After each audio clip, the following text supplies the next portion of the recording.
Exodus chapter 5. Pharaoh's hardness of heart. Afterwards Moses and Aaron went to Pharaoh and said, Thus says the Lord, the God of Israel, Let my people go, that they may hold a feast for me in the wilderness. Pharaoh answered, Who is the Lord, that I should obey him and let Israel go? I do not know the Lord, and I will not let Israel go. They replied, The God of the Hebrews has come to meet us. Let us go a 3 days' journey in the wilderness, that we may offer sacrifice to the Lord our God, so that he does not strike us with the plague of the sword. The king of Egypt answered them, Why, Moses and Aaron, do you make the people neglect their work?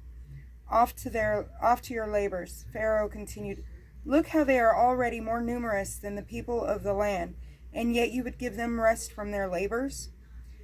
That very day Pharaoh gave the taskmasters of the people and their foremen this order, You shall no longer supply the people with straw for their brick-making.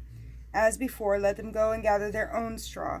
Yet you shall levy upon them the same quota of bricks as they made previously. Do not reduce it. They are lazy. This is why they are crying. Let us go to offer sacrifice to our God. Increase the work for the men, so that they attend to it and not to deceitful words. So the taskmasters of the people and their foremen went out and told the people, Thus says Pharaoh, I will not provide you with straw. Go and get your own straw from wherever you can find it, but there will not be the slightest reduction in your work. The people then scattered throughout the land of Egypt to gather stubble for straw, while the taskmasters kept driving them on, saying, Finish your work. The same daily amount as when the straw was supplied to you. The Israelite foremen whom the taskmasters of Pharaoh had placed over them were beaten and were asked, Why have you not completed your prescribed amount of bricks yesterday and today as before? Complaint to the foreman. Then the Israelite foreman came and cried out to Pharaoh, Why do you treat your servants in this manner? No straw is supplied to your servants, and still we are told, Make bricks. Look how your servants are beaten. It is you who are at fault, he answered. Lazy. You are lazy. That is why you keep saying, Let us go and offer sacrifice to the Lord. Now off to work. No straw will be supplied to you, but you must supply your quota of bricks. The Israelite foremen realized they were in trouble, having been told, Do not reduce your daily amount of bricks. So when they left Pharaoh, they assailed Moses and Aaron, who were waiting to meet them, and said to them, The Lord look upon you and judge. You have made us offensive to Pharaoh and his servants, putting a sword in their hands to kill us. Renewal of God's promise. Then Moses again had recourse to the Lord and said, Lord, why have you treated this people badly, and why did you send me? From the time I went to Pharaoh to speak in your name, he has treated this people badly, and you have done nothing to rescue your people. Exodus chapter 6. The Lord answered Moses, Now you will see what I will do to Pharaoh. For by a strong hand he will let them go, by a strong hand he will drive them from his land. Confirmation of the promise to the ancestors. Then God spoke to Moses and said to him, I am the Lord. As God the Almighty I appeared to Abraham, Isaac, and Jacob. But by my name, Lord, I did not make myself known to them. I also established my covenant with them to give them the land of Canaan, the land in which they were residing as aliens. Now that I have heard the groaning of the Israelites, whom the Egyptians have reduced to slavery, I am mindful of my covenant. Therefore say to the Israelites, I am the Lord. I will free you from the burdens of the Egyptians, and will deliver you from their slavery. I will redeem you by my outstretched arm and with mighty acts of judgment. I will take you as my own people, and I will be your God, and you will know that I, the Lord, am your God, who has freed you from the burdens of the Egyptians. And I will bring you into the land which I swore to give to Abraham, Isaac, and Jacob. I will give it to you as your own possession. I, the Lord. They would not listen to... But when Moses told this to the Israelites, they would not listen to him because of their objection and hard slavery.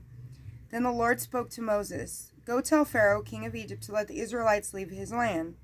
However, Moses protested to the Lord, If the Israelites did not listen to me, how is it possible that Pharaoh will listen to me, poor speaker that I am? But the Lord spoke to Moses and Aaron regarding the Israelites and Pharaoh, king of Egypt, and charged them to bring the Israelites out of the land of Egypt.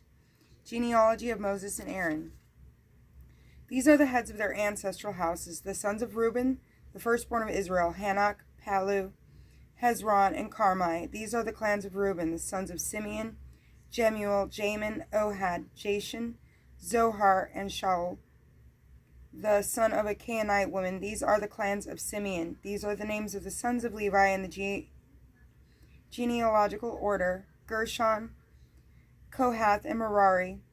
Levi lived 137 years. The sons of Gershon by their clans: Libni and Shimei. The sons of Kohath: Amram, Izhar, Hebron, and Uzziel. Kohath lived 133 years. The sons of Merari: Mali and Mushi. These are the clans of Levi in their genealogical order. Amram married his aunt Joshbad, who bore him Aaron, Moses, and Miriam. Amram lived 137 years. The sons of Izhar: Korah, Nepheg, and Zikri. The sons of Uzziel: Mishael, Elzaphan, and Sithri. Aaron married Elisheba, Aminadab's daughter, the sister of Nahshon. She bore him Nadab, Abihu, Eleazar, and Ithamar. The sons of Korah: Aser, Elkanah, and Abiasaph. These are the clans of the Korahites. Eleazar, Aaron's son, married one of Putiel's daughters, who bore him Phinehas. These are the heads of the ancestral houses of the Levites by their clans. These are the Aaron and the Moses to whom the Lord said, "Bring the Israelites out from the land of Egypt company by company." They are the ones who spoke to Pharaoh, king of Egypt, to bring the Israelites out of Egypt, the same Moses and Aaron. When the Lord spoke to Moses in the land of Egypt, the Lord said to Moses, "I am the Lord. Say to Pharaoh, king of Egypt, all that I tell you." But Moses protested to the Lord, "Since I am a poor speaker, how is it possible that Pharaoh will listen to me?" God bless you.